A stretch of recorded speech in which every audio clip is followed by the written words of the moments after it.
Olá pessoal, bem-vindos ao meu canal de esportes. Vou falar com vocês sobre Atlético e Curitiba. Ambos perderam nessa rodada. O Atlético continua vice-líder do campeonato pela diferença que havia acumulado em relação aos demais.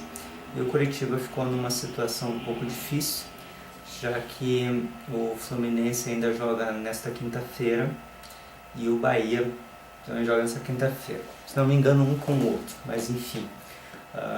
Os dois times que estão abaixo do Curitiba o Bahia principalmente pode ultrapassar o Curitiba e o Fluminense pode chegar bastante perto.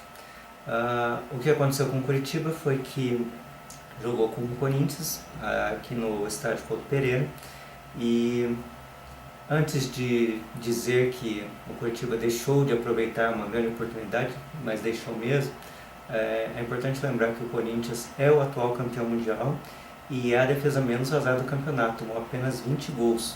O segundo que tomou menos gols foi o Atlético Mineiro, que tomou 30.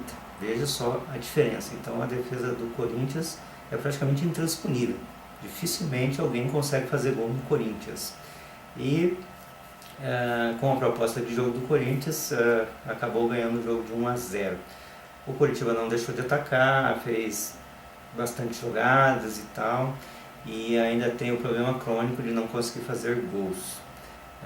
Acredito que esse jogo com o Corinthians demonstrou que realmente o pessoal tem que colocar alma no que está fazendo, sabe? Às vezes a pessoa pode falar assim, pô, mas é falta de sorte, futebol é assim mesmo. Pode ser falta de sorte, sabe? Mas quem quer sair dessa situação, quem quer sair da zona do rebaixamento, tem que se doar ao máximo, tem que jogar 100%. Jogando em casa, tem que fazer os gols, sabe? Mas realmente, as características dos jogadores levam a acreditar que o torcedor do Curitiba vai sofrer um pouco para tentar ficar na primeira divisão. Eu venho dizendo nos vídeos que o Curitiba não vai cair, e ainda estou com a mesma ideia. Nós temos aqui embaixo o Criciúma, o Bahia, o Vasco, o Fluminense e a Ponte Preta, mas a briga mesmo ali está entre esses quatro, né? Fluminense, Vasco, Bahia, Criciúma e Curitiba.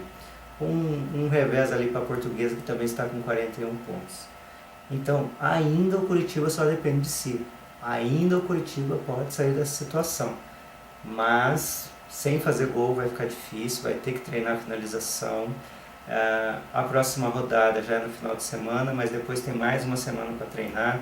Está na hora de fazer bons treinamentos, está na hora de escolher bem ali os jogadores que querem vestir a camisa do Curitiba e tirar o Curitiba da situação. Se alguém não se sentir bem, não pode jogar, tem que se doar, tem que suar sangue, porque ficar na primeira divisão é para fortes, não é para quem não está afim realmente de botar o couro em risco, sabe? Tem que lutar. O Pélix Chamusca, que é o técnico do Curitiba, tem que cobrar isso do jogador, tem que olhar no olho dele e falar assim, você realmente está afim de defender as cores do Curitiba? Senão você vai sair. Tem que ter sangue no olho. Muito bem, voltando a falar ainda do Campeonato Brasileiro, vamos falar do Atlético, que jogou com o Criciúma lá no Heriberto Wilson. O Criciúma está com sangue nos olhos, já conseguiu 2 vitórias consecutivas, apesar de ganhar do Norte, todo mundo ganha, mas enfim, vai ganhar do Atlético, que é vice do Brasileirão. Mas o Criciúma está jogando com garra, está jogando com vontade. O Criciúma encurralou o Atlético com a sua marcação, fez 2 gols de bolas paradas, porque o Atlético geralmente não deixa o pessoal se aproximar da sua área, né? Então, normalmente, quando sai gol contra o Atlético é de bola parada. Um deles foi de pênalti e o outro foi de cobrança de falta. Aí o Atlético foi para cima, obviamente, teve várias oportunidades, uma delas deu na trave com o Luiz Alberto. O Wagner Mancini fez de tudo para que houvesse uma condição de virar o jogo, trocou várias vezes de esquema, trocou alguns jogadores, trocou de posicionamento. O Paulo Baier fez o seu 100º gol finalmente. não comemorou. Ele já jogou no Criciúma, a torcida do Criciúma aplaudiu bastante o Paulo Baier, porque ele realmente faz parte da história do Criciúma e agora conseguiu finalmente seu 100º gol da era dos pontos corridos. Uma pena que tenha sido numa derrota, mas isso é muito importante para ele. É importante para o Atlético ter um jogador como Paulo Baier, já renovou o seu contrato e a torcida gosta muito de ídolos, e sem ídolo dificilmente o torcedor vai a campo. Pelo Paulo Baier, muitos torcedores frequentam o estádio do Atlético, mas não só por ele, mas também pela grande campanha que o Atlético vem fazendo.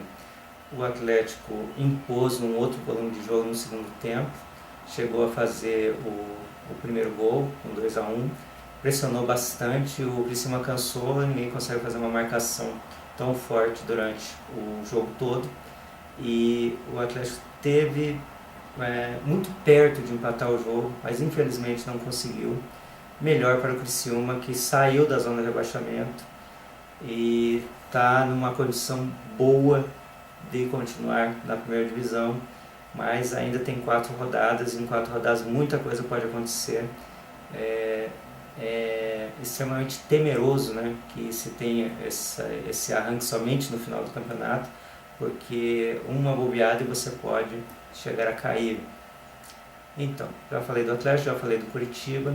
Se você tem algum comentário, se você não gostou de alguma opinião que eu dei, se você quiser falar alguma coisa, escrever alguma coisa ou fazer um vídeo de resposta, você tem toda a liberdade de fazer como você quiser. E aguardamos vocês na próxima rodada, onde falarei de novo a respeito da dupla atletiva, esperando que com melhores notícias do que ocorreu nesta quarta-feira. Se você gostou do vídeo, inscreva-se no canal, favorite, positive o vídeo, divulgue nas suas redes sociais, divulgue aos seus amigos. Bom dia, boa tarde, boa noite, boa hora.